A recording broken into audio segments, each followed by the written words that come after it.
aku Ira, salah satu kru di maskapai swasta di Indonesia. Terhitung tahun ini, total sudah 6 tahun aku mengabdi di maskapai ini. Dan aku mau berbagi sedikit cerita pengalaman yang menurut aku cukup bikin trauma. Cerita ini terjadi di salah satu hotel berbintang 3 yang ada di salah satu kota di bagian timur Indonesia. Harusnya kru kami sudah melakukan perjalanan pulang kembali ke Jakarta, tapi dikarenakan rute penerbangan kami sebelumnya delay, ditambah dengan cuaca buruk, maka rute perjalanan ke Jakarta kami sudah dijalankan oleh kru yang lainnya. Memang kalau sedang high season seperti ini, delay dan cuaca buruk membuat banyak rute berantakan. Dan dikarenakan sudah tidak ada rute lain untuk kembali ke Jakarta, kami pun satu set kru diputuskan untuk menginap di kota tersebut dan kembali ke Jakarta besok paginya. Karena aku satu-satunya pramugara dalam penerbangan ini, jadi aku tidur sendiri sementara kru lainnya tidur berdua. Dan karena waktu itu juga sudah malam, kami membagikan kunci kamar tanpa pilih-pilih, dan ternyata aku mendapatkan kamar dengan 2 bed kecil. Kamarku di lantai 3 dan terdapat jendela yang menghadap ke kolam renang hotel. Selesai mandi pun aku tertidur. Selain karena besok harus bangun pagi-pagi sekali, rute kami hari ini pun cukup panjang dan melelahkan. Aku tidur di kasur yang dekat dengan tembok kamar mandi. Setelah beberapa saat tidur, entah kenapa aku berbalik melihat ke arah kasur satunya.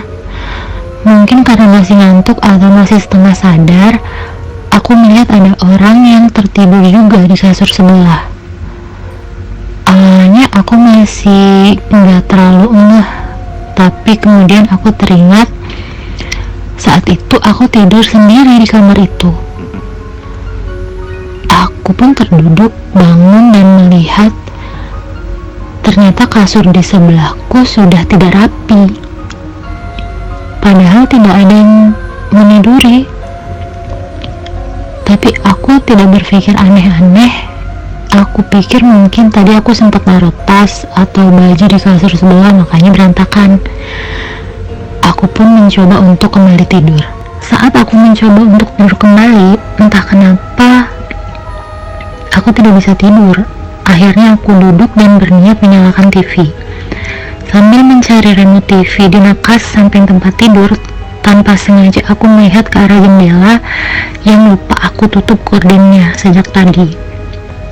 Dan saat aku melirik ke jendela, aku melihat sosok wanita bule cantik yang tersenyum kepadaku, kemudian lewat dan pergi. Aku terpaku beberapa saat. Dan saat itu aku baru ingat kamarku terletak di lantai 3. Seketika badanku merinding dan aku pun langsung lari turun ke lobi meminta untuk pindah kamar. Sialnya, setelah hampir setengah jam menunggu, tidak ada kamar tersedia. Semua full.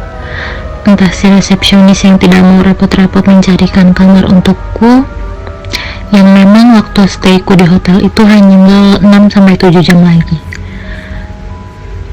Dengan masih sangat ketakutan, aku kembali ke kamar dengan mencoba peruntungan dengan mengirim pesan WhatsApp ke kru yang lain, berharap ada yang masih terbangun dan bisa aku ajak sharing room. Dan lagi-lagi sialnya tidak ada satupun yang respons. Tentu saja mereka semua sudah berada di dalam mimpi. Aku memaksakan kembali tidur dengan semua badan aku tutup dengan selimut. Kuputar lagu-lagu dari playlistku berharap bisa mengurangi rasa takut dan mendatangkan kantuk. Sekitar 20 menit kemudian aku merasa AC di kamarku mati. Entah karena aku menutup seluruh badanku dengan selimut, tapi kenapa rasanya panas sekali. Dengan masih menghadap ke arah tembok, kubuka selimutku separuh badan. Masih menyala AC-nya. Benar saja, ini pasti karena selimutnya, pikirku. Kulanjutkan membaca web kartun dengan playlistku yang masih kuputar dengan volume pelan. Sangat-sangat aku ingat pada saat itu ada yang meniup telinga kiriku pelan. Awalnya aku pikir itu angin AC, tapi ada jeda sekitar 5 detik, tiupannya datang lagi. Kali ini seluruh badanku merinding. Aku takut sama sekali tidak mau melihat ke belakang. Aku kencangkan volume HP-ku. Aku beralih membuka Instagram, berharap pikiran takutku bisa teralihkan dengan segera. Tapi demi apapun, entah kenapa aku merasa di belakangku ada yang memperhatikan. Pernah gak sih kalian merasa seperti itu?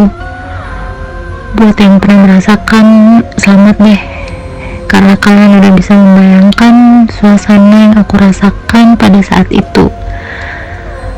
Rasa takut kembali melihat sosok wanita bule itu lagi, dan lebih parahnya lagi, jendela kamarku diketuk 4 kali. Tok, tok, tok, tok. Aku tutup lagi badanku dengan selimut. Entah apapun itu yang mengetuk, aku yakin itu bukan manusia, karena kamarku ada di lantai 3 dan tidak ada balkon.